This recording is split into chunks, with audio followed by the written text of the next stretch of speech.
This is Katie Stroud with Eloquentis What's Your College Story, where we talk about your learning journey either through college or around college. And today we're here with Kristin Mitchell, who is going to tell us all about her learning journey. Let me pull her onto the screen here and we'll get introductions.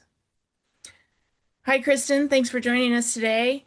So I saw you on social media and you talked about training dolphins. And so that was really excited to me. And I wondered how that learning journey unfolded for you. So where did it all start? What did you decide you were going to do when you grew up? So at least in my elementary years, I grew up in the suburbs of Chicago, and we were at Brookfield Zoo. Or I was at Brookfield Zoo with my family one day, and we went to the dolphin show. I was about 5 or 6 years old at the time, and I said, that's what I want to do with my life. And I was one of those kids, I never really wavered from that. Like growing up, I was the dolphin girl. Everybody knew that I wanted to be a dolphin trainer when I grew up. Oh, that is so awesome. I know some of us have those dreams when we're, 5 or 6 years old, but something deters us and you were not. So how did you get to that point? So I did spend some time like figuring out like how do you become a dolphin trainer, and a lot of it came down to some of the experiences that you had to have for the job and things like that. So they did look at educational background. They generally were looking at are you able to swim, public speaking abilities. Almost all of them require a scuba certification for scuba diving and stuff like that. And then um, shoot, was it education, swimming? Oh, and then your animal experience. So, um, getting into the job, like entry level, didn't necessarily have to be dolphins or killer whales or sea lions or anything like that. Just what was your background with the animals? It could have been, I took care of my pets at home, and then I helped out on a farm or a vet tech office or anything like that. So, kind of growing up, I was going into college trying to set myself up for that. I knew I was going to have to go to college and get a degree to be able to pursue that farther. So I went to school at Brigham Young University in Idaho and got my bachelor's degree in just like a general biology and tailored my degree more towards being able to go do dolphin training. So I tried to focus on the animal sciences and less on the plant sciences. And then from there, I then had to go do internships to get the experience that I was going to need to be able to land that dream job. So I traveled around quite a bit to different areas, South Florida, Texas, and stuff, looking for those opportunities as well. All right, yeah, so you said something about you need like speaking skills, you need to know how to swim, you probably have to do scuba diving. Did you get all that in college or did you get that somewhere else or did you Um, ever get that? yeah, so the public speaking I did a little bit through high school and college. So I did make an effort to take a public speaking class while I was in high school. And then through college, a lot of my activities that I got involved in, I did a lot of social dancing, ballroom and swing, and became an instructor, and put myself in different positions where I had to be comfortable speaking in front of people. So I got that experience informally. And then I was lucky enough that our activities department actually did offer a scuba, like a scuba class with a student discount, which was super helpful because I was a student at the time and didn't have a lot of extra money for that. Of So I was able to course. get scuba certified before I left college as well. So I tried to set myself up through college as much as possible before I graduated and then went on to do those internship opportunities. Okay. All right, and then so you moved, where did you get your first experience in that Uh, area? my first, yeah, my first internship was at Dolphins Plus down in Key Largo, and I spent the summer there. I fell in love with it. Like through college, I was kind of joking, like this dolphin training thing had better work out because I don't have a plan B. But with that first internship experience, I fell in love with it, and I was like, there is nothing else I want to do with my life. Mhm. So I did that internship. I had to take a season off because the internships, quite often, the ones that I did are 40 hours a week, but they're unpaid. So by the end of that summer, I had to go back home and get a job temporarily to be able to work and save up money again. My next foray into the dolphin training world, I moved down to Corpus Christi, Texas, and was at the Texas State Aquarium for about 18 months in different capacities. I started as an intern. I got hired on as a seasonal employee with their dolphin department. And unfortunately, that couldn't turn into anything permanent because we had a big hurricane that fall that just did there was a big financial hit with being closed for an entire weekend after that hurricane. So they said, we can't keep you on as an employee, but we do want you to be able to stay and gain experience. So they actually created a volunteer position for me that was more than what I was doing as an intern, but not quite as much as I was doing as a paid employee. So I was there for a bit, and then after about 6 months, again, working quite a bit unpaid, I did have to step away from marine mammals for a few years because my opportunities just weren't panning out. I went into dog training for a couple of years just so that way I could keep my skills relevant and kind of stay where my education and my skill set was. And then eventually was able to get back into marine mammals in 2022. And I got my first, well, not my first job. My first job was at Texas State Aquarium, but my permanent job ended up being at SeaWorld in Orlando. Amazing, amazing. In Orlando, okay. I hadn't been to that one. I went to the one in San Diego, but I did go to. Well, I know I saw a killer whale show there in Florida. I think it was in Tampa, but The amazing. other killer whale in Florida would have been in Miami, at Miami Aquarium, Miami, probably. okay. Yeah. Okay. Yeah, I know I saw some amazing things. And so you got to be back there taking care of the animals and maybe learning some tricks? Yeah, so kind of what that looked like was as an intern, I was doing a lot of the back house work, cleaning buckets, preparing animal diets for the day, things like that. As I got more experience, I was able to do more with the animals.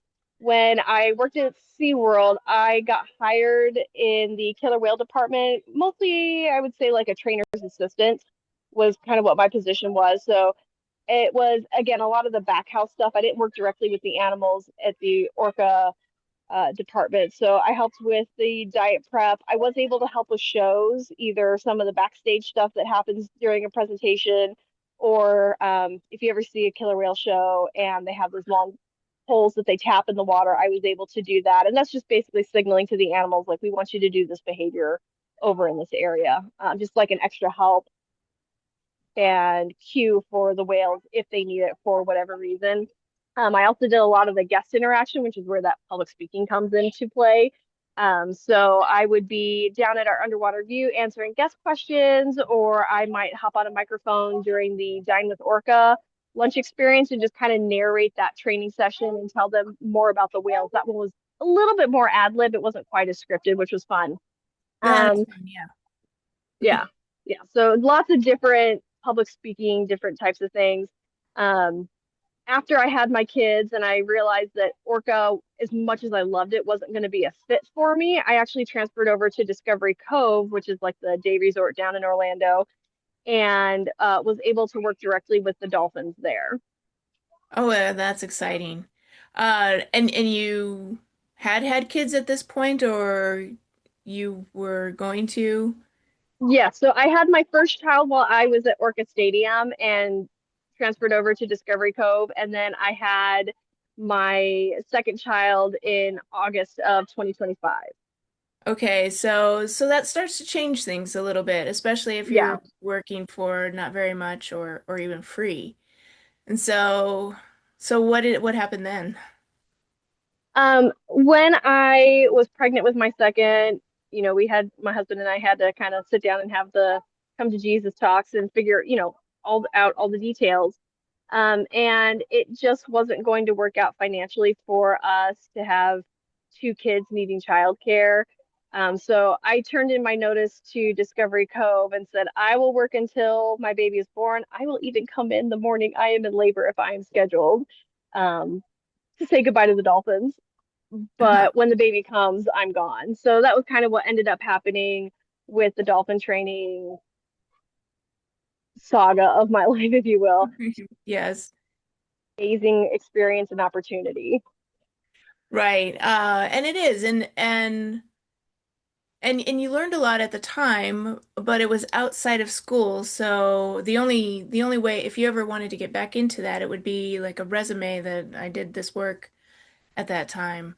But you learned things while you were there, and you built up skills like public speaking. I imagine you learned way more about dolphins than I'm sure I know or most people know.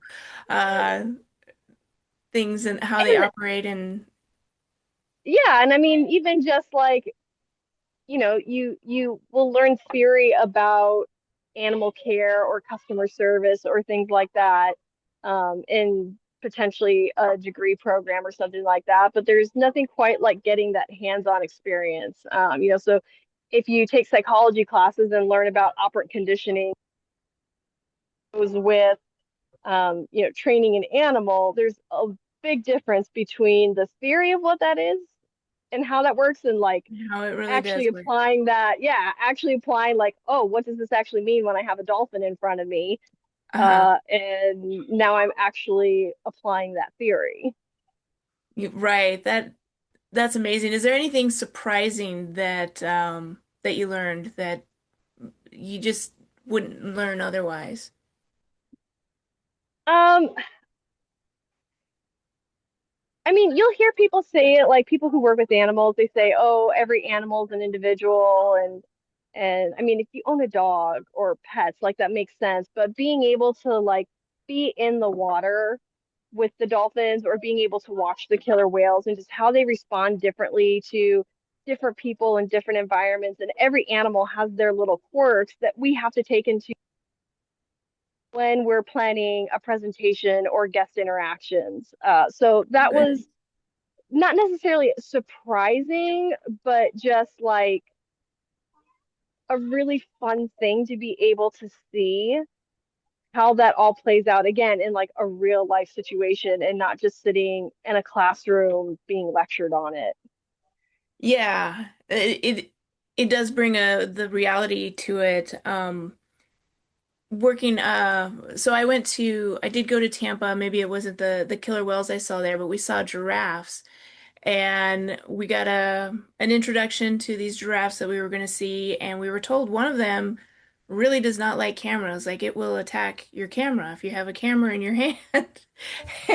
And sure enough, we go out there on this big truck. We have lettuce. We're feeding the giraffes, and somebody brought out a camera, and that giraffe went straight for it.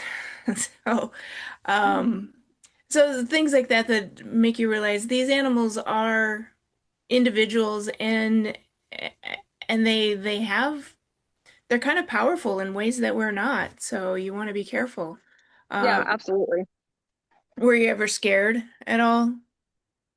I never got close enough to the killer whales to be scared. I did get to touch them, but that was in a very controlled environment, which was also an incredible opportunity to be able to touch a killer whale. And Mhm. then the mentorship and the learning process of being able to do the guest interactions with the dolphins, like you're always cognizant of safety, but I never felt like I was in a situation that I was unsafe even while I was pregnant. I was in the water with the dolphins when I was pregnant with my second. And I mean, the team was very protective of me being pregnant and was always very, very accommodating for that.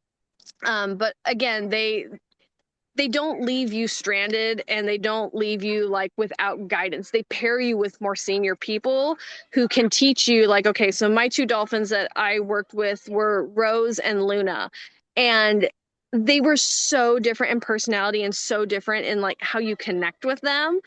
And having those senior trainers who could work with me and say, okay, we're going to be with Rose today. And, you know, they could, even in the middle of an interaction, come up to me and be like, hey, just be aware she made this noise, or I saw this body language and that means X, Y, or Z. Maybe she really liked that, or maybe she really didn't like that.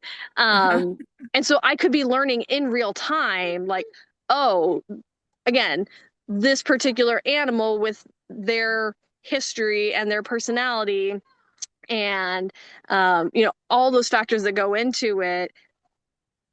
I could take that and then apply that to the immediate, like, okay, we're in the middle of an interaction, or even, okay, I'm gonna work Rose in the next guest interaction, and I need to take what I learned here and apply it to this next interaction as well. So having that mentorship was always super valuable too. Okay. I almost feel like we need introductions like that when we go to work with a team. Like this person is like this and this person does this. Right, right. That would Have be a little awesome. portfolio of the team. Right, right. This is how you interact with this person here. Right. Their So, preferred reinforcement is this. so, so it's not that working with dolphins is completely out of the picture, but you've sidestepped to be home to take care of your children more often and be with them as they grow up. Um, and well, we talk about so the business here is Eliconis, and we talk about cataloging all those learning experiences so that when you are ready to go back to maybe full-time work or whatever it is you want to do with your life, then that adds that all up and shows somebody that I learned how to profile a dolphin and what different kinds of body languages or interactions mean and things like that. Um, and today you're doing something different, something that allows you to spend more time with your children. Yeah, so after I um, left dolphin training and decided to be home more, I got into network marketing. I actually kind of stumbled onto it just on accident. Saw an Hmm. ad on Facebook about, women and working together and making money from home. And at the time, I hadn't quite decided I was going to leave the field, but I was like, I need something to fill in that gap while I'm on maternity leave. Hmm. Um, and so I started in network marketing and, have again found mentors who have been in it for a while, have been successful, and can teach me different things that they have been successful in building their own business. So I'm essentially building a business from home, Uh-huh. and being able to do that around my kids. So, I'm outside in the backyard right now, letting my infant play around and my toddler's inside, um, you know, And that's entertaining himself right fantastic. now. Yeah, and just That is fantastic. working around them. And it's just given me the flexibility to be able to stay home with them, but also still have something to do that's kind of my own and outside of the kids, right? Like Yes, I exactly. love my kids, but Thomas the Train and blah blah blah blah all day would you want more adult interaction sometimes. So the flexibility and just being able to do something for myself as well. Right. And I have been there. I was a sole breadwinner for the family for a while and I had kids and I found a way to be a consultant so that I could be at home more often um and be more around the kids more often. Um Now I'm starting something new. It's great to hear that in spite of you had these dreams, you pursued them, you put a lot into it. You really wanted to go for that, and you did, and you got somewhere with that. And then you had kids, and you had the ability because you had skills, and you still had this ability to learn. Now you can do something while you're working. You're around the children more often, and you can still build a business and make money from home. And there's nothing saying that you can't go back to maybe working at that dream more later in life. Yeah, Um, absolutely. Yeah. Maybe it's something the kids take up eventually. Right. And then they have a mentor. You mentioned this word mentor a few times. That seems to be it's absolutely a great way to learn anything to get with an expert who's been around this. And you have found that helps a lot. Sometimes more than being in a classroom learning from theory, right? Yeah. Yeah. Again, sitting in a classroom and learning theory, that's great and maybe a place to start. But in my experience, whether I was in college doing activities and leadership stuff or in dolphin training or now in building a business, is having that person there who has already been where you are and has made the mistakes you're about to make, who can just kind of guide you and say, hey, either I saw this and it did or it did not work for whatever reason. Um, or this is what I tried when I was at your stage and it did or did not work. And just being able to give you that guidance, I think helps with shortening that learning curve, right? Right. Like it takes 10,000 hours to become an expert at something is kind of the colloquial The thing with, same. yeah, becoming an expert is takes the 10,000 hours. But if you have a mentor or somebody who's already where you want to be, they can take you along and maybe shorten that so that way it doesn't take you that full 10,000 hours and you can get where you want to go faster. I agree. I agree. Because that 10,000 hours that you're putting into it is about learning all those mistakes that a mentor can say, wait a minute, here's something you want to think about, Right. right? Um, so it's been a joy talking to you and learning. I have a future guest who's going to be on this show who could not sit in a classroom. She learned karate, and as it turns out, as she was learning karate, she was also learning history, world history about the history of where these arts came from and how these worlds interacted together. I was wondering if you learned anything like that on the job working with dolphins, like the history of dolphins coming into entertainment and things like that. I wouldn't say I'm an expert in that. I couldn't pinpoint all the dates and some of that. But yeah, I mean, I did learn some of that. A lot of people have concerns, questions about having animals, especially potentially large, dangerous animals in human care and those close interactions. And so, how did we get here? And, we went out to the ocean and we collected dolphins and killer whales for study, for presentations and things like that. Um, and again, I don't know all the exact history of it, but I know certain dates. It was kind of around the 60s that all started happening. But then in 1972, the U.S. government established a federal law that prohibits people from collecting wild marine mammals without special permits and things like that, or from harassing wild marine mammals. So it's a protection for those animals out in the wild.